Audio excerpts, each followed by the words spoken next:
नमस्कार दोस्तों, मैं डॉक्टर चौबे। आज बात करते हैं हम मेडिटेशन द्वारा सभी समस्याओं का हल। मुख्यकर उन विद्यार्थियों के लिए जो कंपटीशन की तैयारी कर रहे हैं अथवा क्लास में पढ़ रहे हैं। उनकी शिकायत अक्सर रहती है कि मुझे याद नहीं होता अथवा याद करता हूँ भूल जाता हूँ, या पढ़ने की क्षमता हमारी जो है या याद करने की जो क्षमता है बहुत धीमी गति से है। एक बार इकट्ठा याद कर लूँ तो कुछ लेसन उसमें भूल जाता हूँ। अथवा उन लोगों की समस्याएं जो ये कहते हैं कि मेरी याददाश्त कमज़ोर हो गई है, तो उनके लिए सबसे सरल उपाय है एक मेडिटेशन का। पहले एक बात आप ध्यान से समझिए। क्या होता है कि हम दिन में कार्य करते हैं और शाम को थक जाते हैं। थक जाने के बाद हम रात को जल्दी सो जाते हैं। जब हम सो जाते हैं, सुबह जब जगते हैं तो कार्य करने के लिए हम पुनः तैयार हैं। क्योंकि रात में सोते समय मैंने ऊर्जा गेन की। ब्रह्मांड से जो ऊर्जा हमें प्राप्त होती है वो मेरा मस्तिष्क ग्रहण कर लेता है और सुबह जो है पुनः तरोताज़ा हो जाते हैं हम कार्य करने के लिए। तो आप ये सोचिए, जब हम सोते हैं तो मेरा मस्तिष्क जो है वो अचेतन अवस्था में रहता है। There are 2 hemispheres in our mind. तो मस्तिष्क जब अचेतन अवस्था में रहता है तब इतनी ऊर्जा गेन कर लेता है कि हम दूसरे दिन पूरे दिन कार्य करते रहते हैं। अगर वही ऊर्जा हम जागृत अवस्था में प्राप्त करेंगे तो जागृत अवस्था में हजारों गुना ऊर्जा हम ले सकते हैं, क्योंकि मेरा मस्तिष्क जो है वो चेतन अवस्था में रहता है। तो चेतन अवस्था में मस्तिष्क जब हमारा रहता है तो हजारों गुना ऊर्जा लेंगे। किस तरीके से लेंगे हम? आप देखिए कि शांति से आप बैठ जाइए सिर्फ, और उस समय आपको रिलैक्स होकर के बैठना है। बिल्कुल रिलैक्स हो जाइए, क्योंकि आपका जो मन है वो चंचल है, भागता है। तो जब आप रिलैक्स होकर के बैठे, प्रारंभ में आप मात्र 20 मिनट बैठिए, और 20 मिनट जब आप रिलैक्स होकर के बैठेंगे तो मन भाग रहा है, भागने दीजिए। आप कहिए कि जाइए, भाग जाइए, और बिल्कुल रिलैक्स होकर के बैठें। वहाँ पर किसी भी तरीके की प्रॉब्लम नहीं होना चाहिए, कोई शोर नहीं होना चाहिए। अब बाहर के शोर को आप बंद कर दें। बिल्कुल कैसे बंद होगा? आप अपने कानों में रुई लगा लें। रुई लगाने से क्या होगी कि बाहर की आवाज़ें आपको सुनाई नहीं देंगी। अब आपको आपके अंदर की आवाज़ सुनाई देगी।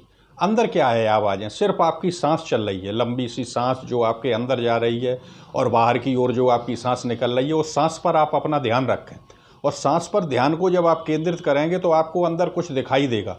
धीरे धीरे जब आत्मिक प्रकाश आपके अंदर जैसे जैसे आपको दिखने लगेगा, वैसे वैसे आपका मन लगने लगेगा। मन की एक चीज़ होती है, मन क्या है? नई चीज़ को देखता है। कभी भी कहीं भी अगर हाथी निकल जाता है या कोई जानवर आ जाता है तो तुरंत आपका मन कहीं नहीं जाता, उसे देखने लगता है। या कोई भी नई चीज़ मिलती है, एक बाज़ार में आपको सिंपल वे में लोग मिलते रहते हैं। मिल गए, किसी से मिले 2 महीने 4 महीने 6 महीने बाद मिले तो भूल गए। लेकिन प्रधानमंत्री अगर आपको मिल जाए तो आप जीवन भर नहीं भूलते, और आपको ध्यान रहता है कि हमें प्रधानमंत्री से हमारी मुलाकात हुई थी। इसी तरीके से आपका मन है, किसी भी नई चीज़ को देखेगा। तो जब आप अपने अंदर झांकेंगे और बाहर की आवाज़ बंद हो गई है, तो आपका अंदर का मन जब सांसों को देखेगा, और सांसों के साथ साथ जब आपके प्रकाश आएगा, यम नियम आसन प्राणायाम प्रत्याहार धारणा ध्यान समाधि, तो यहाँ अंदर जब प्रकाश प्राप्त होता है तो धीरे धीरे वो रेंगता हुआ कभी मस्तिष्क में, कभी यहाँ आपको लगेगा। और जब आप अपनी आंखें खोलेंगी तो हजारों गुना ऊर्जा आपके मस्तिष्क में आ चुकी होगी। और वो हजारों गुना ऊर्जा जब आपके अंदर में आ जाती है तो आपका धीरे धीरे मन भी नियंत्रित होने लगता है। जब आप किसी समस्या को सुलझाने के लिए कार्य करते हैं तो मन आपका लगता है। फेमस साइंटिस्ट आइंस्टीन बाथरूम में घुसता था, नहाने के लिए गया, कभी कभी 6-6 घंटे बाद निकलता था। लोग पूछते थे कि आप अंदर क्या कर रहे थे? तो वो कहता था कि एक पहेली मेरे दिमाग में आ गई थी, साइंस का कोई क्वेश्चन उसके दिमाग में आ जाता था और उसमें उसका मन इतना लग जाता था, वो कहता था कि समय का पता ही नहीं लगता। तो जो आपने 20 मिनट का ध्यान शुरू किया है, धीरे धीरे धीरे धीरे बढ़ के आत्मिक प्रकाश को देखते हुए अगर ये 45 मिनट तक चला जाए तो चमत्कारिक शक्तियाँ आपके अंदर प्रवेश करने लगती हैं और सारी समस्याओं का हल हो जाता है। जो पढ़ाई आप पहले 10 घंटे में पढ़ते थे, जब 20 मिनट आप ध्यान कर रहे हैं तो ये न सोचें कि हमारा ये समय व्यर्थ जा रहा है। क्योंकि जो पढ़ाई आप 10 घंटे में पढ़ते थे, 10 घंटे में जो याद होता है, 45 मिनट के मेडिटेशन के बाद यही आपको 2 घंटे के अंदर याद होने लगेगा। विवेकानंद थे, दयानंद थे, किताब पढ़ते जाते थे। सुभाष चंद्र बोस थे, किताब पढ़ते जाते थे, इनको याद होती जाती थी। ब्रूस ली एक बार जिम में गया, कसरत कर रहा था।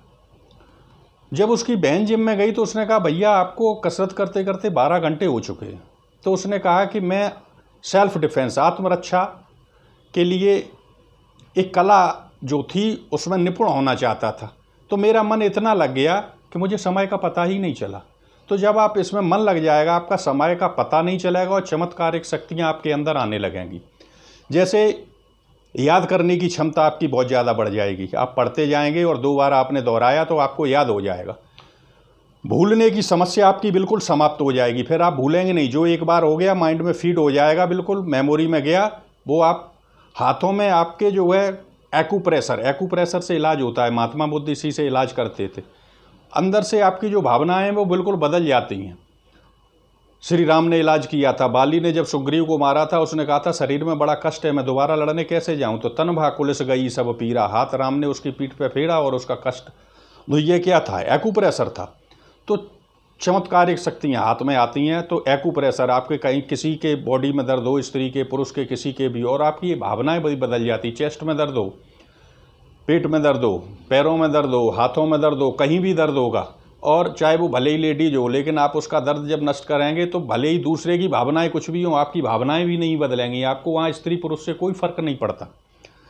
इच्छा शक्ति आपकी इतनी बढ़ जाती है कि विल पावर जिसे बोलते हैं, घबराहट अंदर से खत्म हो जाती है। विद्यार्थी जब इंटरव्यू देने जाता है, पैरों में पसीना आ रहा है, हाथों में आ रहा है, कपने लगते हैं, अंदर से घबराहट होती है कि हम इंटरव्यू देने जा रहे हैं, वो बिल्कुल खत्म हो जाएगी। इच्छा शक्ति आपकी प्रबल हो जाएगी। शरीर की प्रतिरोधक क्षमता बढ़ती है। शरीर में कोई रोग है, जैसे इस समय कोरोना चल रहा है, प्रतिरोधक क्षमता, मेडिटेशन वाले की प्रतिरोधक क्षमता बढ़ जाती है। महान आदतें आपके अंदर क्रिएट होने लगती हैं और जीवन और भविष्य का निर्माण आपकी आदतों से ही होता है। आप क्या हैं? शाम को सोने से पहले सोचें, जो मस्तिष्क में आता है आप वही हैं। तो आदतें अगर अच्छे विचार आपके आने लगेंगे, विचार आदतों में परिवर्तित हो जाते हैं और आदतों से आपका भविष्य बनता है। कोई भी शरीर में अगर बीमारी है, आप मेडिटेशन करिए, बहुत जल्दी कवर हो जाती है। दवा बहुत जल्दी फायदा कर दिए। जो कार्य करना है उसमें आपको इंटरेस्ट आने लगेगा। जो भी कार्य करने के लिए आप जा रहे हैं उसमें आपका इंटरेस्ट बढ़ने लगता है। तो इंटरेस्ट जब आपका बढ़ेगा तो आपको सफलता निश्चय ही मिलेगी। तो इसलिए कहते हैं कि मेडिटेशन के द्वारा मुख्य कार्य विद्यार्थियों की सारी समस्याओं को हल किया जा सकता है। कोई भी समस्या हो विद्यार्थी की, हर विद्यार्थी को मैं तो कहता हूँ कि मेडिटेशन करना चाहिए। पूर्व में जब हमारी शिक्षा थी तो मेडिटेशन का एक क्लास लगता था। सभी स्कूलों में जो है मेडिटेशन कराया जाता है। आज टेक्निकल शिक्षा होते होते हमारी मॉरल एजुकेशन बिल्कुल हटा दी गई, सेल्फ डिफेंस हटा दिया गया।